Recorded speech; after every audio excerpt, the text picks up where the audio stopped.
Good morning, I hope everyone's well today. Thank you for watching. It is appreciated as always. There's only one news story that's been in the headlines today, and I wanted to read through some of the information to get the facts straight before I put a video out. So I appreciate your time and thank you for watching. So what do we know what happened yesterday? We know that a train left Doncaster bound for London, and we know that somebody on the train decided to go all stab happy for some reason.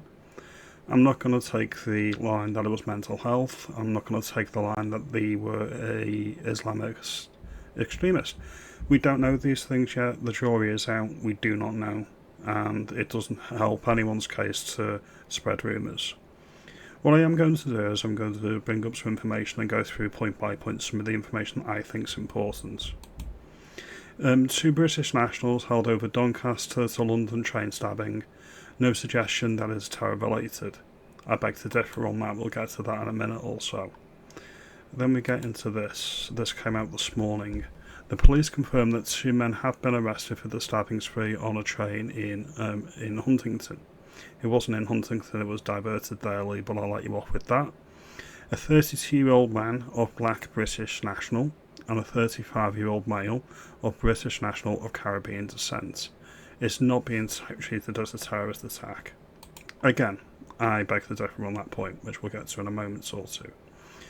The fact that they are British nationals doesn't really tell us much, because if you look at the rap sheets of people that are British nationals, there's a specific demographic that are branded British nationals because they happen to be born in the United Kingdom.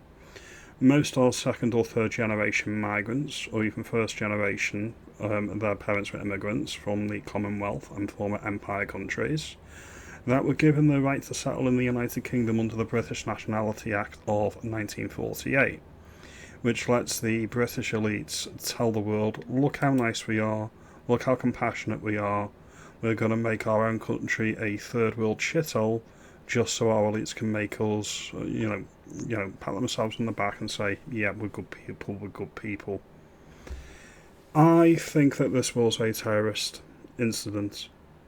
The objective of terrorism is to promote terror.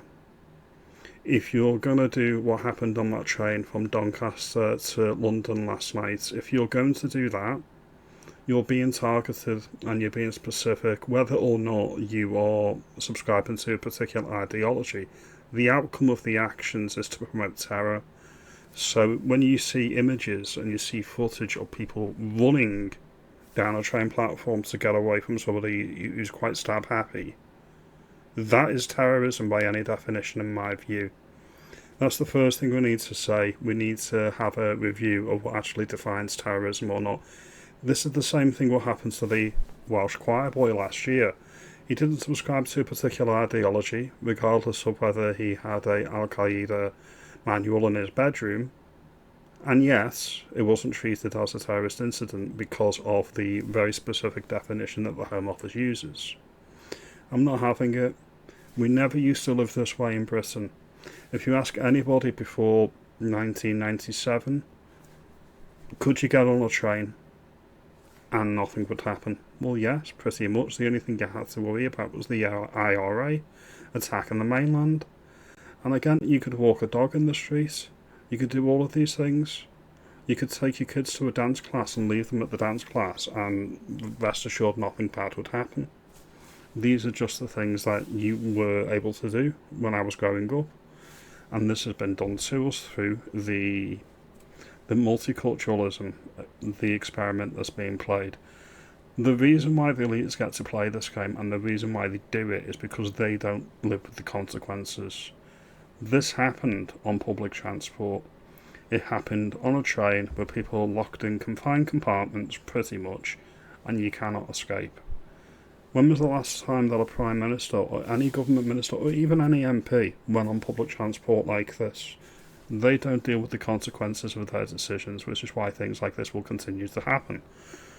Within the next few days, there's going to be more rumours, there's going to be more nudge unit propaganda put out to say, united we stand, we will not be cowed, don't look back in anger.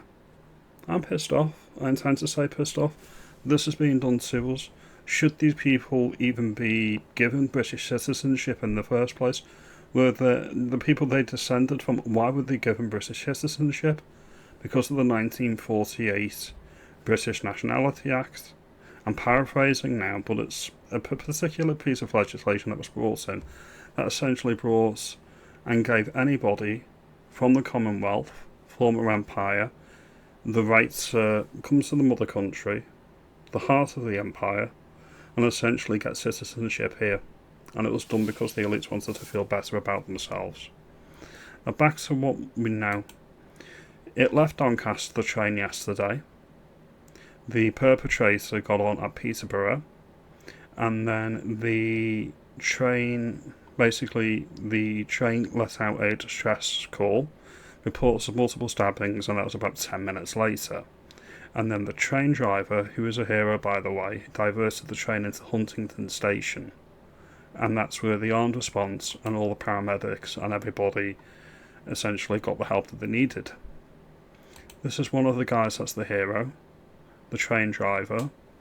While the political left vilify British white men, this is Andrew Johnson. Thank you for MyTC for pointing this out. It has been on the news, but I've grabbed this off his X. A war veteran who saved multiple lives last night on the LNER train attack. He served 17 years in the Royal Navy and became a train driver in 2018. So well done to this guy, Andrew Johnson, well done. Now there's another guy that I want to bring up as well, and this guy. This information has recently come out. This is the hero that actually threw himself in front of the people and prevented further loss of life. I'm going to bring up his name now. Hold on a moment. I'm just going to bring up his name now. Stephen Crean is his name, and he is, I believe he's in life-threatening condition currently. He threw himself in front of the people. He'd done more than many of us would have done to prevent further loss of life, so he deserves a shout out as well, and I wish him a speedy recovery. Many people say that mental health, they play the mental health card with people like this, and they say, well, we don't know his personal circumstances. I don't care. I really don't care. Bring out the mental institutions. Inhumane or not, they don't deserve to be in our society if they can do things like this. This is all pretty raw. I never knew anybody on the train, but obviously most people that watch my channel and most people in general have used public transport like trains. The worst thing you used to get was you could smell a bit of weed, maybe. Now I've got to deal with things like this on a daily basis, and it's really, really disconcerting, and it's really, really disorientating as well. My personal view is that we need to bring back the death penalty. I always say that, and I'm pretty strident on that.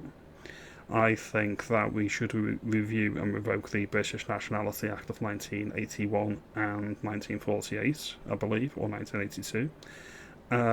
We need to have a serious reappraisal of what type of country we want. Multiculturalism has failed. Not all cultures are equal. Things like this are now commonplace. This is being done to us. Nobody voted for it. And how many more times do we have to go through the rigmarole of making videos like this? And just before any person comments and say, well, you're only making this video because they're black. Not at all. What I'm doing is I'm putting the spotlight on incidents like this. Any person that comments on my video that thinks that I get a kick out of making videos like this, I'd love to meet you in person and we can have a conversation about how happy all of this pain, fear and confusion being brought on the nation makes me, alright? We'll have that conversation on how pleased it makes me. It gives me no joy. Now if you like this video, give me a thumbs up, give me a like and subscribe, and I'll see you in the next video. Have a good day.